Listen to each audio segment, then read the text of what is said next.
Hello and welcome. This is a very exciting masterclass. My name is Sarah Baker. I'm the editor of Bean Scene, and I'm thrilled to be here for this special occasion. We've got many things to celebrate, Aga being one of them, who's here flown in from Poland on her first really, I guess, Australian tour, officially, we could say. Please make her welcome to start off. Thank you and welcome, Aga.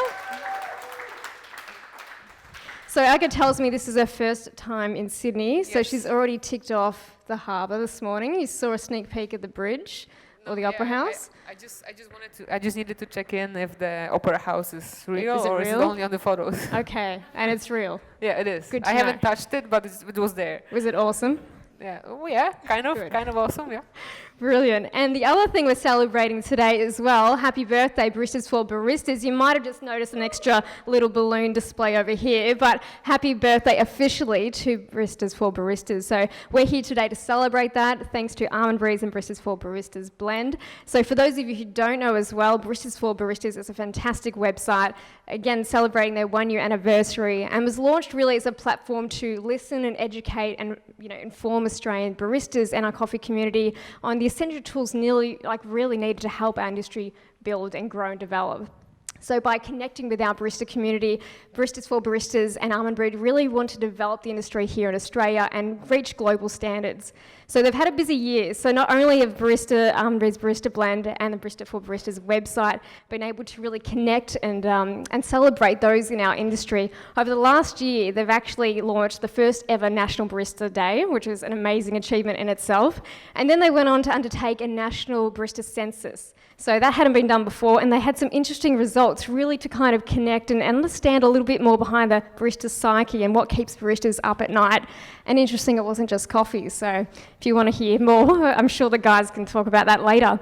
But what was interesting is that 20% of baristas still don't really know where or how to access specialist training, and that really provided highlight the need to have a platform like baristasforbaristas.com. It shows us that there's still a need to grow and develop the Australian and New Zealand industry, and that's what they're planning to do. So for events like today, which is an exciting opportunity to celebrate, obviously Aga, but also the Breezy Masters final, which is taking place tonight, and I hope you're all attending. It's going to be an amazing event. That's the only trophy I don't have, and I will never have it. Well, that's a bit sad. You can maybe and there is one more, the PhD title, that? But I'm going to talk about it later. So there's still a few on the hit list yes, then? there's two of them. Okay, well, you can judge. Yeah, I know. That's why I cannot have the trophy. Well, you've got one a little bigger than that, I believe. Yeah, orange one. Yeah. It's about like that big, but it's kind of bigger than you. Okay, that's not hard. Not hard, but tonight that's going to be a fantastic event and another, I guess, amazing opportunity for Almond Breed's Barista Blend and Baristas for Baristas to celebrate an amazing industry and really provide another level of what our industry needs, and that's information and education, and to grow and develop the Australian and New Zealand industry. So I think that's an amazing achievement in itself. Now, for those of you who haven't tried the Almond Breed's Barista Blend, I ensure you do before you go. I'm sure it's around here to try and take home, but the amazing fact for this is that it's the Australian and New Zealand, now let me get this right, lowest cafe almond milk in the country, from what I believe, lowest sugar cafe almond milk.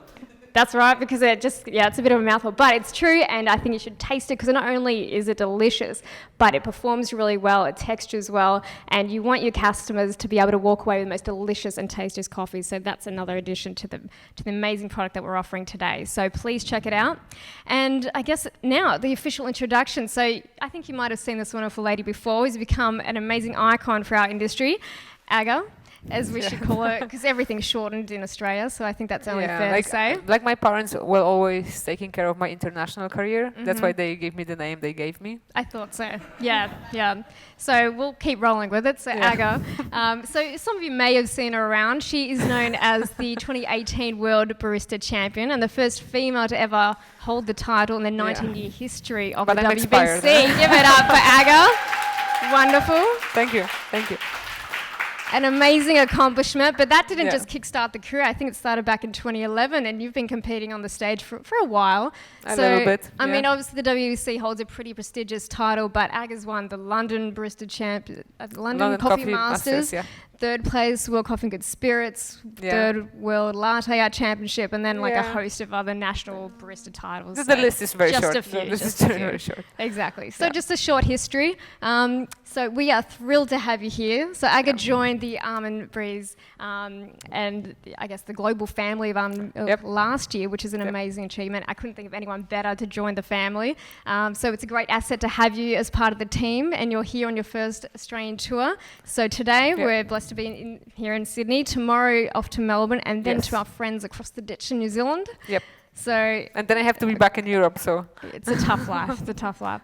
So with that being said, I'd like to officially welcome Aga today. Thank you all for being here. It's an amazing chance to hear a little bit more insight into Aga's wonderful world, and we thank you for being here. It's my pleasure. And let's welcome her on her first Australian tour. Thanks, Aga. Thank you. Okay. Okay. Yeah, I heard it a few times that the stage is yours, but then usually comes with time, which I don't have to do it.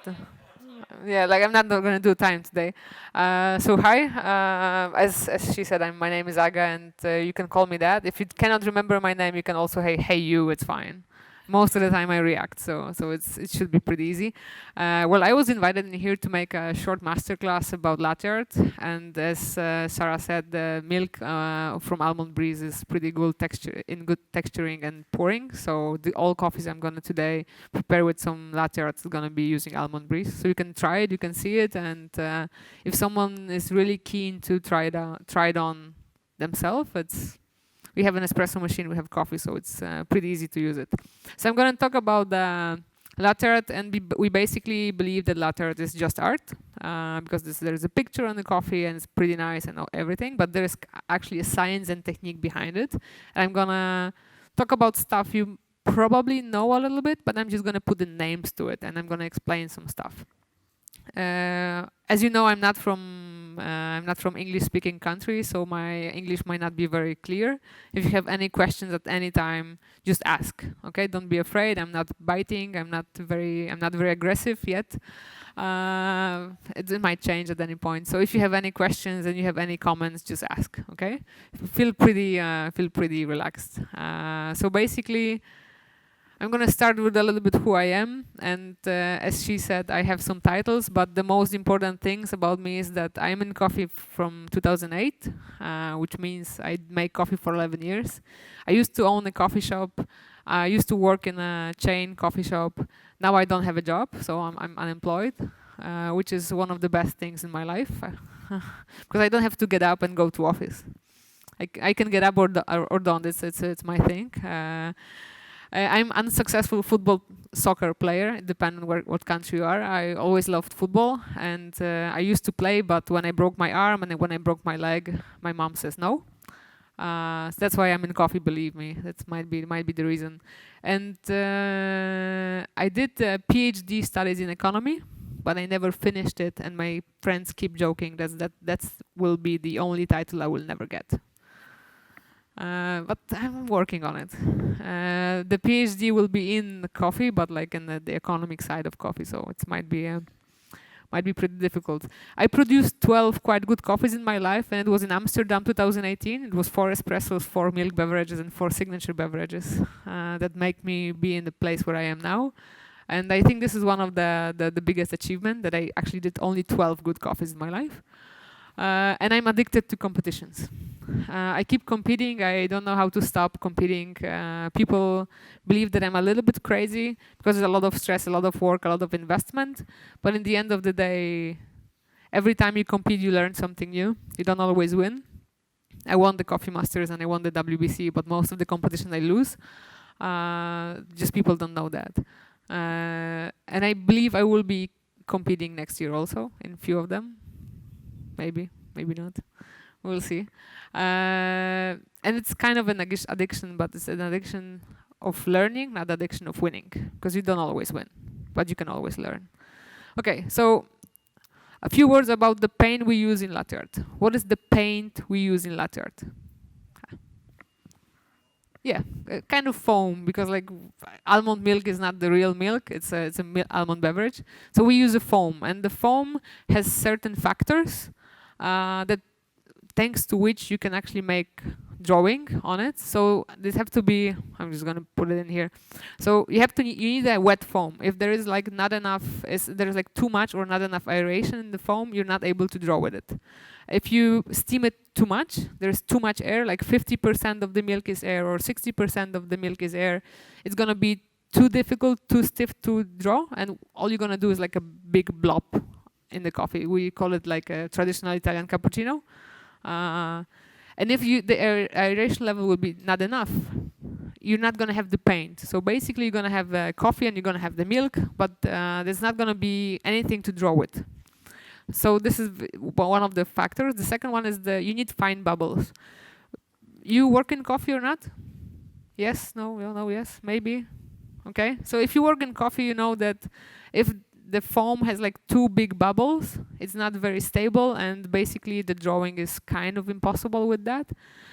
So if you have fine bubbles, the milk is more creamy, you can actually shape it. That's the thing, that's what you need. You need fine bubbles to be able to shape the foam inside of the different type of patterns. Then it have to be stable. Basically, if you're using a cow's milk and have you ever steamed it to lower than 36 degrees Celsius, the foam disappears immediately. Below 36 degrees Celsius, just the fat is still in a stable form. It's not the liquid. So basically, what you cannot do, it's too heavy, and the molecule combined with the milk, proteins, sugars, and fat is not stable enough and just disappear immediately. After 36 degrees Celsius, the fat becomes liquid, and that's how the stability of the foam is getting better. And the more proteins you have inside of the milk or in the beverage, the foam will stay with you longer time. So basically, people tend to believe that it's fat that makes the milk steam better, but it's actually the proteins. And most of the beverages that steams in a very good way has more than 3% of proteins inside it.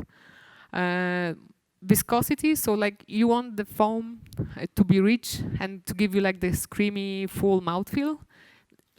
For example, if you compare with low fat and full fat milk. Low fat milk is basically a water. It's just a water with kind of the foam. But if you get full fat milk, you're gonna have this rich mouthfeel. It's gonna be more creamy. It's gonna be better in flavor, and that's what we want. Also in the latte art, because the more fat you get, what you're also having, you're having the shiny texture without bubbles, and we call it in the competition shiny and glossy, which is. Nobody ever get a 6 for that in a competition, I believe. The highest you can get is 4.5. I don't know why. Maybe the judges are not that easy to do that. And the low yield stress. What happens when you steam milk? It starts to separate immediately when you stop steaming it, right? It goes into foam and goes into milk. So the longer it takes, you're having a layer of foam and a layer of milk. So you have to use the milk within 10 seconds after steaming. If you don't do that, it's going to be harder and harder to draw, because you're getting two different layers of you're getting two different layers of milk. You can actually make this happen. You can actually reverse it by pouring from pitcher to pitcher or by swirling the milk, but it's not forever. Again, after that, 10 seconds and you have to use it. Of course, if you're gonna wait a minute, then mix it from cup to cup, the milk is not gonna be that good, because you're already losing the viscosity, and the fine bubbles are also like disappearing. It's an air. The air just goes back to the atmosphere. So if you have all those 5 elements in your foam, you're able to draw, which is pretty fun thing to do. And what is the difference between the vegan milk, for example, almond milk, and the regular milk? What is the difference? Where is the difference? There's a difference inside of what kind of proteins you have inside and what kind of fats you have inside, okay? So basically, people believe that if there is something that you can steam, it will behave the same as cow's milk. It will not, because only cow's milk has a certain type of protein, certain type of sugar, certain type of fat. So all the milks that are plant-based, they have a different type of protein, different type of fat. So they will behave in a different way. You cannot expect that it will behave in a very similar way.